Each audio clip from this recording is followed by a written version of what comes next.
Hello everyone, आज हम पढ़ेंगे कोऑर्डिनेशन केमिस्ट्री का part 11 molecular orbital theory. Molecular orbital theory के जो बेसिक पोस्टुलेट है और बेसिक की पॉइंट है वो मैंने अपने प्रीवियस वीडियो पार्ट 10 में अपलोड किए थे। चैनल पर जाकर आप लोग देख सकते हैं। पहले वो वीडियो देखेंगे फिर इसको कंटिन्यू करेंगे, ठीक है। इसमें जो मॉलिक्यूलर ऑर्बिटल थ्योरी है उसका एक जो फंडामेंटल टॉपिक है उसको हम कहते हैं charge transfer spectra. Charge transfer spectra जो है इम्पॉर्टेंट टॉपिक है, नेट में और गेट में इससे फ्रिक्वेंटली क्वेश्चन आते हैं। उसी को कॉन्सेप्ट को आज हम सीखेंगे। ओके,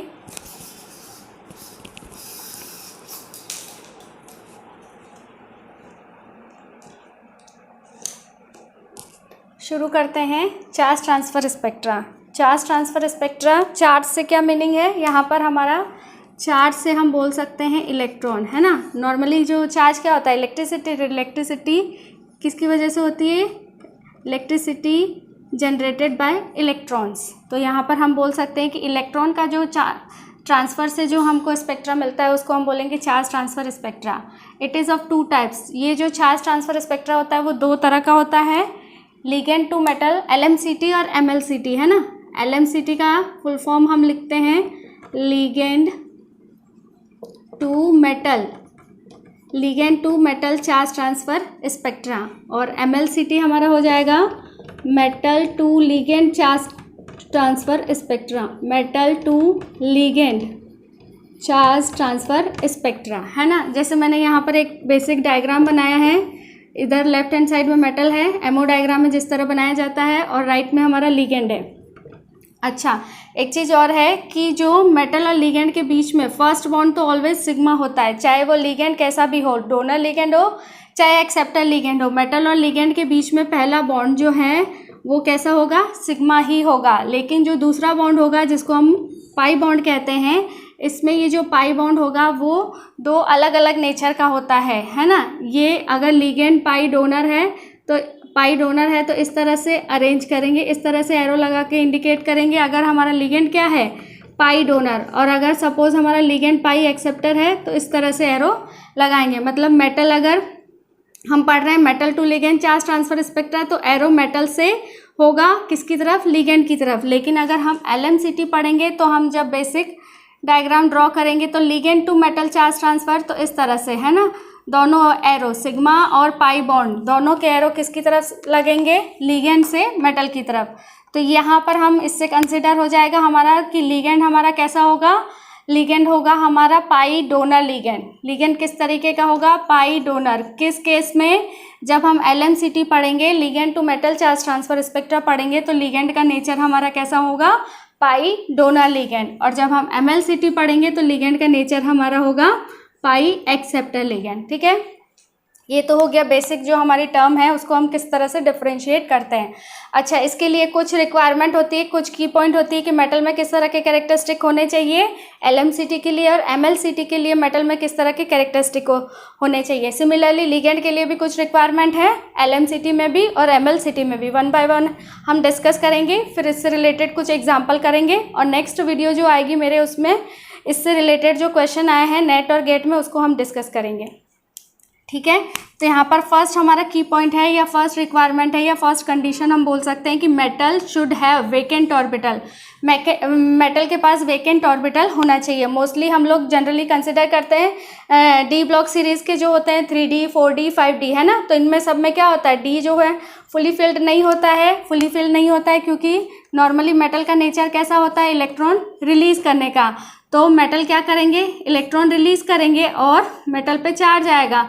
अगर सिंगल इलेक्ट्रॉन रिलीज़ करेंगे तो प्लस चार्ज आएगा, 2 इलेक्ट्रॉन रिलीज़ करेंगे तो 2 प्लस चार्ज आएगा। तो इस तरह से मेटल का नेचर होता है, बेसिक नेचर ही होता है कि मेटल हमेशा इलेक्ट्रॉन रिलीज़ करेगा तो उसकी वजह से मेटल पे प्लस चार्ज आएगा। तो सबसे पहला है कि मेटल हमारा कैसा होना चाहिए? Positive oxidation. अच्छा, कुछ रेयर केसेस में मेटल जो होता है वो न्यूट्रल भी होता है और जो है नेगेटिव ऑक्सीडेशन स्टेट भी अक्वायर करता है, बहुत ही रेयर केसेस में। मोस्टली जो है जो जनरल कैरेक्टरिस्टिक है मेटल का वो है कि पॉजिटिव ऑक्सीडेशन स्टेट ही शो करता है। तो इसके लिए पॉजिटिव ऑक्सीडेशन स्टेट होनी चाहिए और वो भी कैसी होनी चाहिए? हाई होनी चाहिए। मतलब जो है +3 है, फिर +4 है, +5 है। इस तरह से हायर ऑक्सीडेशन स्टेट में जितना वैलेंस शेल में इलेक्ट्रॉन होंगे उतने नंबर ऑफ इलेक्ट्रॉन डोनेट करके उतना ही पॉजिटिव चार्ज अक्वायर करेगा।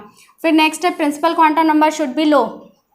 प्रिंसिपल क्वांटम नंबर जैसे हमारे जो मेटल्स होते हैं वो हम 3D सीरीज़ के लेते हैं, 4D सीरीज़ के लेते हैं, 5D सीरीज़ के लेते हैं। तो D के आगे जो हमारी ये वैल्यू है इसको हम बोलते हैं प्रिंसिपल क्वांटम नंबर, है ना। पीरियोडिक प्रॉपर्टी जब हम पढ़ते हैं तो उसमें डिटेल में पढ़ते हैं सारी प्रॉपर्टीज़।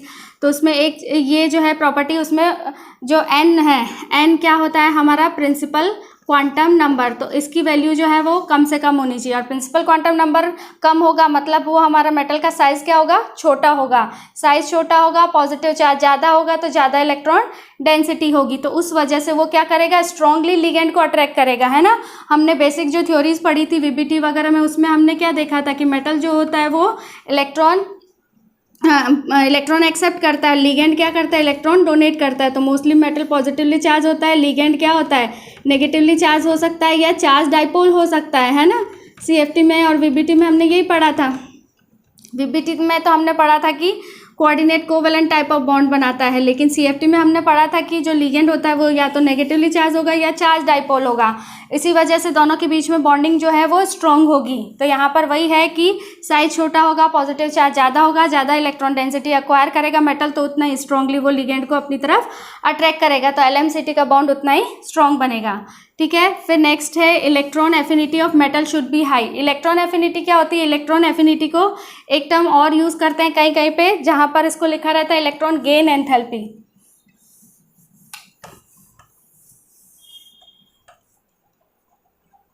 इलेक्ट्रॉन एफिनिटी या कई जगह पे ऐसे भी लिखा रहता है इलेक्ट्रॉन गेन एंथैल्पी। ये एक तरह की एनर्जी ही होती है या हीट बोल सकते हैं कि कोई भी मेटल जो है उसके ऊपर पॉजिटिव चार्ज होगा, है ना। हमने पहले ही बोल दिया कि मेटल का एक तो साइज़ छोटा होना चाहिए, प्रिंसिपल क्वांटम नंबर कम होना चाहिए, पॉजिटिव चार्ज ज़्यादा होना चाहिए।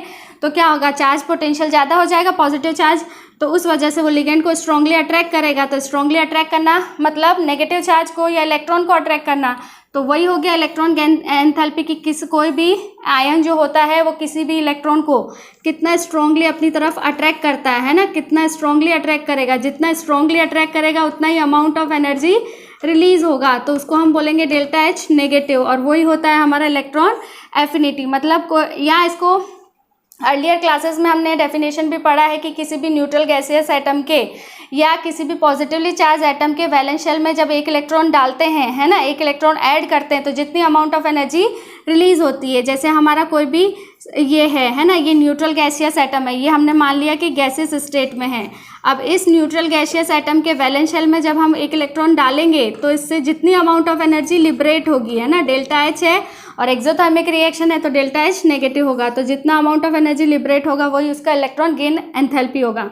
और यहाँ पर हमने कंडीशन मान ली है कि मेटल होगा, प्लस चार्ज ज़्यादा होगा, तो वो इलेक्ट्रॉन को अपोजिटली चार्ज है तो प्लस चार्ज इस इलेक्ट्रॉन को स्ट्रांगली अट्रैक्ट करेगा। जितना ज़्यादा इसके लिए इस मेटल आयन का जितना ज़्यादा एफिनिटी होगा इस इलेक्ट्रॉन के लिए, उतना ही ज़्यादा, है ना, अमाउंट ऑफ एनर्जी लिबरेट होगा। तो उसका मतलब क्या हो जाएगा, हमारा इलेक्ट्रॉन गेन एंथैल्पी या इलेक्ट्रॉन एफिनिटी हाई हो जाएगा। ठीक है, ये हमारी मेटल की प्रॉपर्टी हो गई, किसके लिए, LMCT के लिए। नेक्स्ट है लिगेंड मेटल की प्रॉपर्टी हो गई LMCT के लिए। अब लिगेंड की कुछ रिक्वायरमेंट है कि लिगेंड में कम से कम 2 लोन पेयर ऑफ इलेक्ट्रॉन होना चाहिए। 2 लोन पेयर ऑफ इलेक्ट्रॉन होना चाहिए मतलब जैसे हम लोग नॉर्मली क्या पढ़ते हैं, हेलोजन, है ना। हेलोजन जो होते हैं उनके वैलेंस शेल में कितने इलेक्ट्रॉन होते हैं, जैसे मैंने ले लिया फ्लोरीन, तो फ्लोरीन जो है उसके वैलेंस शेल में होते हैं 7 इलेक्ट्रॉन। अगर मैंने इसमें 1 इलेक्ट्रॉन ऐड कर दिया तो ये न्यूट्रल हो जाएगा, है ना, सबसे नियर मोस्ट नोबल गैस जैसा कॉन्फ़िगरेशन हो जाएगा और F- बनाएगा, और F- स्टेबल सिस्टम होता है, और यहाँ पर इसका ऑक्टेट भी कंप्लीट हो गया। अब ये जो नेगेटिव चार्ज होगा वो आने के बाद 8 इलेक्ट्रॉन हो जाएंगे, तो इसमें क्या हो जाएंगे 1 2 3 4 7, पहले से तो एक और आया और नेगेटिव चार्ज आ गया, मतलब ये हमारा क्या बन गया, फ्लोराइड। अब इसका ऑक्टेट कंप्लीट हो गया, अब ये इलेक्ट्रॉन देने की टेंडेंसी शो करेगा और कम से कम 2 लोन पेयर होने चाहिए। तो इसमें तो 1 2 3 4 लोन पेयर है, तो ये बहुत अच्छा पाई डोनर लिगेंड की तरह एक्ट करेगा। सारे ही हेलाइड्स जो होते हैं वो अच्छे पाई डोनर होते हैं। फिर इलेक्ट्रोनेगेटिविटी लो होनी चाहिए। जैसे अगर सीक्वेंस देखें, फ्लोराइड है, क्लोराइड है, ब्रोमाइड है, आयोडाइड है, इसमें अगर नंबर ऑफ इलेक्ट्रॉन देखेंगे वो तो सेम होंगे, लेकिन हमको क्या देखना है, इलेक्ट्रॉन नेगेटिविटी कम होना चाहिए। इलेक्ट्रोनेगेटिविटी का ऑर्डर किस तरह से होता है, फ्लोराइड, क्लोराइड, ब्रोमाइड, आयोडाइड, है ना। आयोडाइड की इलेक्ट्रोनेगेटिविटी सबसे कम होती है, तो ये हमारा बेस्ट लिगेंड होगा किसके लिए, LMCT के लिए। फिर साइज लार्ज होनी चाहिए, आयोडाइड है साइज बड़ा होता है। अच्छा, मैंने कुछ एग्जांपल लिखे हैं जो कि पाई डोनर की तरह बिहेव करते हैं। उसमें हेलोजन है, SH माइनस है, SH माइनस में भी वैलेंस शेल में जो है 2 से ज़्यादा लोन पेयर ऑफ इलेक्ट्रॉन होते हैं। NH2 है, 2 लोन पेयर है, OH माइनस है, 2 लोन पेयर है। इस तरह से जो है ये कैसे होते हैं, पाई डोनर होंगे। पाई डोनर होंगे तो क्या हो जाएगा, LMCT, है ना। लिगेंड डोनर होगा, मेटल को इलेक्ट्रॉन डोनेट करेगा, LMCT type of charge transfer spectra बनेगा। अच्छा, कौन कौन से कॉम्प्लेक्स फॉर्म होते हैं, LMCT कॉम्प्लेक्स, जो कि अच्छा LMCT की वजह से जो होता है वो इंटेंसली कलर्ड मिलता है। हमारा जो कॉम्प्लेक्स होता है वो बहुत ही ज़्यादा स्ट्रांगली कलर्ड होता है, वैसा CFT वगैरह में नहीं मिलता है। CFT में हमने क्या कलर का क्राइटेरिया माना था कि नंबर ऑफ अनपेयर्ड इलेक्ट्रॉन होंगे। नंबर ऑफ अनपेयर्ड इलेक्ट्रॉन जैसे D1 है, D2 है, D3 है, D4 है ना। इस तरह का कॉन्फ़िगरेशन होता था CFT में। तो हम बोलते थे कि वो सब्सटेंस कैसा होगा, D1 से लेके D4 तक का, है ना। D5 को हमने कलरलेस मान दिया था। फिर D6 से लेके D9 सिस्टम होगा, है ना। ये दोनों में हमने बोला था कि वो जो है कॉम्प्लेक्स जिसमें मेटल आयन है, मेटल आयन में इतने इलेक्ट्रॉन होंगे तो वो कलरफुल होगा। लेकिन यहाँ पर कुछ कॉम्प्लेक्सेस पे ये रूल अप्लाई नहीं हुआ था। उसी के बाद में जो है MOT थ्योरी आई थी। तो वो कॉम्प्लेक्स कौन कौन से थे, K2Cr2O7 है, MnO4 है ना। मैग्नीज जो है, अब यहाँ पर मैं ये 2 एग्जाम्पल डिटेल में बताती हूँ आपको, है ना, कि ये CFT को फॉलो नहीं करते। ये जो क्रिस्टल फील्ड थ्योरी है इन्हीं एग्जाम्पल को अच्छे से एक्सप्लेन नहीं कर पाई थी। जैसे अगर हमने देखा KMnO4 है, इसको करेंगे प्लस, ये माइनस हो जाएगा। X ऑक्सीडेशन स्टेट निकालेंगे मैग्नीज की, ऑक्साइड है, -2 होता है, -2 इंटू 4 करेंगे, -1 है, तो X -8 इक्वल्स टू -1। -8 को इधर ट्रांसफ़र करेंगे, +8 हो जाएगा, +7 मतलब क्रोमियम जो होता है, सॉरी मैग्नीज जो होता है उसमें क्या होता है, वैलेंस शेल में 7 इलेक्ट्रॉन होते हैं, 3d5 4s2, है ना। और 7 ही निकल जाएंगे तो क्या बनेंगे, 3d0। अब 3d0 होगा तो क्या होगा, हाईएस्ट ऑक्सीडेशन स्टेट में होगा हमारा मेटल एटम। और हाईएस्ट ऑक्सीडेशन स्टेट मतलब high positive charge. High positive charge है तो उतना ही स्ट्रांगली वो लिगेंड को अट्रैक्ट करेगा, और इस वजह से जो है वो क्या किस तरह का स्पेक्ट्रा शो करता है, लिगेंड अट्रैक्ट करेगा स्ट्रांगली और सारे क्राइटेरिया को फॉलो करता है। LMCT के साइज छोटा है, प्रिंसिपल क्वांटम नंबर कम है, 3D सीरीज से है ना, तो 3D सीरीज में 3 है, प्रिंसिपल क्वांटम नंबर वो कम है, फिर पॉजिटिव चार्ज भी ज़्यादा है, साइज भी छोटा है, और ये लिगेंड जो है पाई डोनर लिगेंड को स्ट्रांगली अट्रैक्ट करेगा। K2Cr2O7 में भी यही केस होता है। इसमें भी क्रोमियम का आप ऑक्सीडेशन स्टेट निकाल सकते हैं।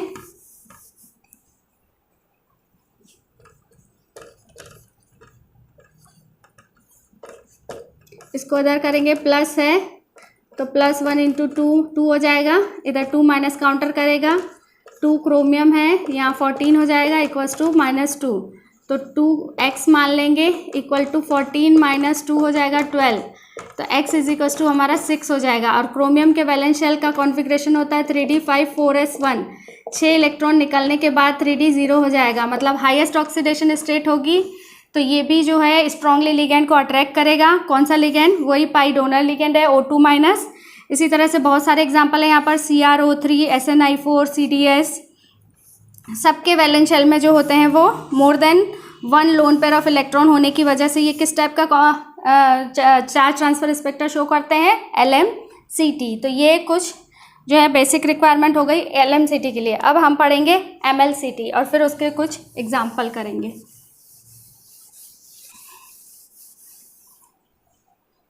नेक्स्ट है हमारा MLCT नाम से इंडिकेट हो रहा है metal to ligand charge transfer है। मतलब यहाँ पर हमारा मेटल इलेक्ट्रॉन देने वाला कौन है, मेटल है हमारा डोनर एटम, ठीक है, और लिगेंड है हमारा एक्सेप्टर। किसके सेंस में, पाई एक्सेप्टर। पाई बॉन्ड के सेंस में मैंने बोला था डिफ्रेंशिएट करते हैं हम, है ना, सिग्मा बॉन्ड के सेंस में नहीं है करते हैं, क्योंकि सिग्मा बॉन्ड के सेंस में MlCt लो चाहे LmCt लो, दोनों ही सेंस में वो डोनर ही होता है। अच्छा, इसके लिए जो बेसिक कंडीशन है, मेटल में फील्ड ऑर्बिटल होना चाहिए। अगर मेटल इलेक्ट्रॉन डोनर है तो मतलब मेटल के पास इलेक्ट्रॉन होगा तभी तो वो डोनेट कर पाएगा, इसलिए ज़रूरी है कि मेटल फील्ड ऑर्बिटल कंटेन करेगा। फिर मेटल लो ऑक्सीडेशन स्टेट में होगा, लो पॉजिटिव ऑक्सीडेशन स्टेट होगा, तभी तो इलेक्ट्रॉन रिच होगा, और इलेक्ट्रॉन रिच होगा तभी वो it can donate its electron to ligand. Principal quantum number बड़ा होगा, जैसे 3D है, 4D है, 5D सीरीज़ है। अब LmCt में हमने बोला था कि 3D सीरीज़ वाले LmCt प्रेफर करेंगे और 5D सीरीज़ वाले MlCt, क्योंकि हमको इलेक्ट्रॉन डोनेट करना है। और जैसे अगर हमने ये न्यूक्लियस मान लिया और इसके चारों तरफ ये हमारे एनर्जी लेवल हो जाएंगे, तो अगर सपोज ये 5D है, यहाँ मैंने काउंट करके नहीं बनाया, रैंडमली बना दिया, तो एक हम 5D बोलेंगे और एक हम बोलेंगे 3D। तो जो डिस्टेंस होगा वो 3D और न्यूक्लियस के बीच में कम होगा, जबकि 3D और 5D के बीच में डिस्टेंस न्यूक्लियस का फोर्स ऑफ अट्रैक्शन ज़्यादा होगा। तो ये क्या होगा, ईजिली अपना इलेक्ट्रॉन दे सकता है ना, जबकि ये इलेक्ट्रॉन देगा लेकिन उतना आसानी से नहीं दे पाएगा, क्योंकि इसके इलेक्ट्रॉन जो हैं 3D ऑर्बिटल के जो इलेक्ट्रॉन है वो न्यूक्लियस के फोर्स ऑफ अट्रैक्शन से जुड़े हुए रहते हैं। ठीक है, ये हो गया।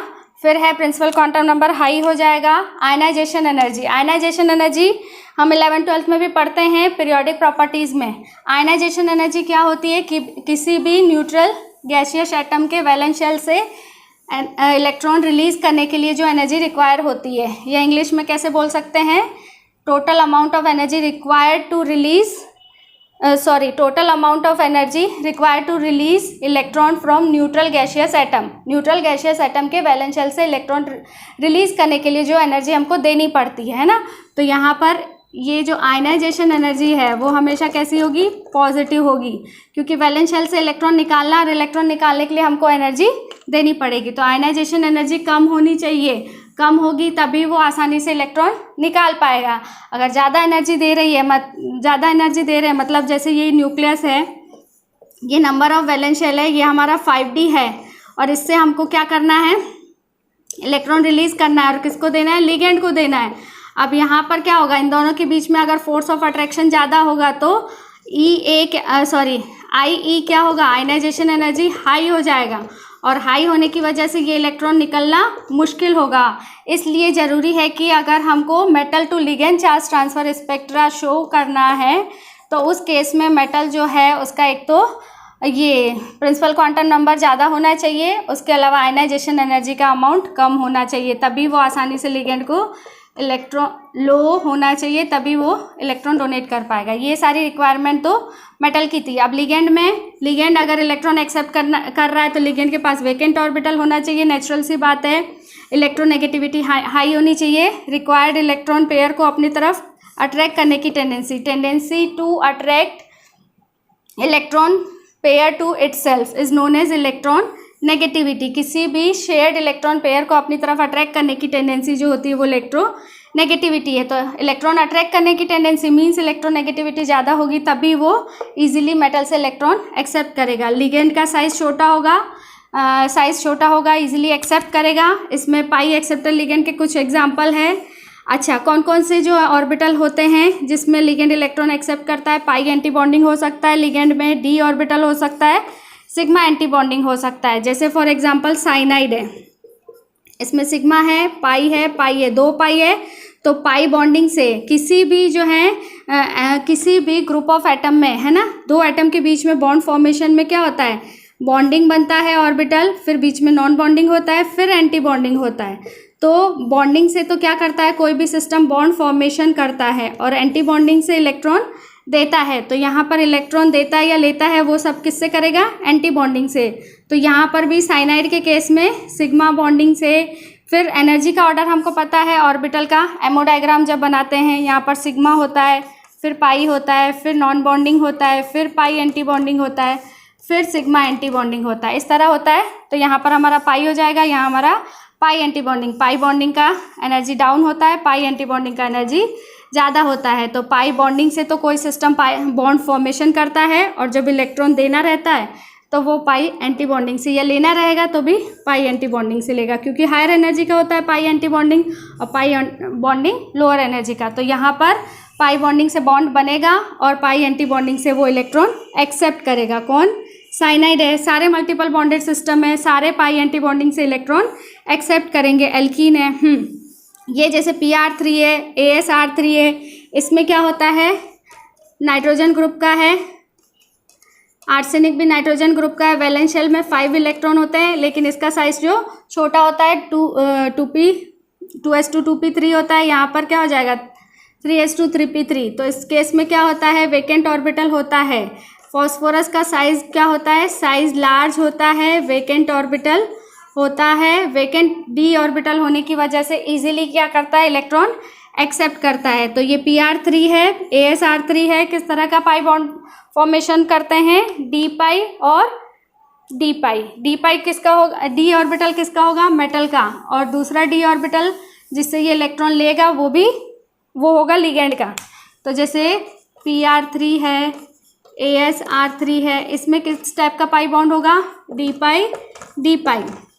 या इनमें d pi sigma anti bonding भी होता है। d पाई में ये वाला जो d ऑर्बिटल होगा वो मेटल का होगा, मेटल इलेक्ट्रॉन देगा, मेटल होगा इलेक्ट्रॉन डोनर। और ये जो लिगेंड का होगा ये होगा लिगेंड का d ऑर्बिटल और लिगेंड होगा एक्सेप्टर। ठीक है, तो इस तरह से जो है हम लिगेंड की कैटेगरी को भी डिफ्रेंशिएट कर लेंगे। और जो मेटल लिगेंड है वो LMCT, कौन से मेटल लिगेंड फॉर्म करेंगे और कौन से MLCT फॉर्म करेंगे वो। अच्छा, कुछ एग्जांपल मैंने यहाँ लिखा है, जैसे निकल टेट्राकार्बोनिल है, यहाँ पर कार्बोनिल है, उसी का एग्जांपल है।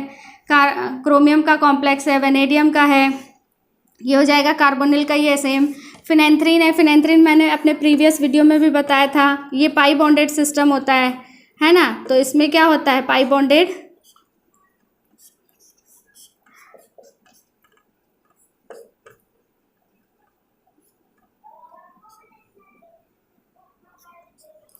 है ना, ये पाई बॉन्डेड सिस्टम है। तो पाई एंटी बॉन्डिंग वेकेंट होगा, पाई एंटी बॉन्डिंग वेकेंट होगा, वेकेंट पाई एंटी बॉन्डिंग ऑर्बिटल। तो इस वजह से ये क्या करेगा? LMCT शो करेगा।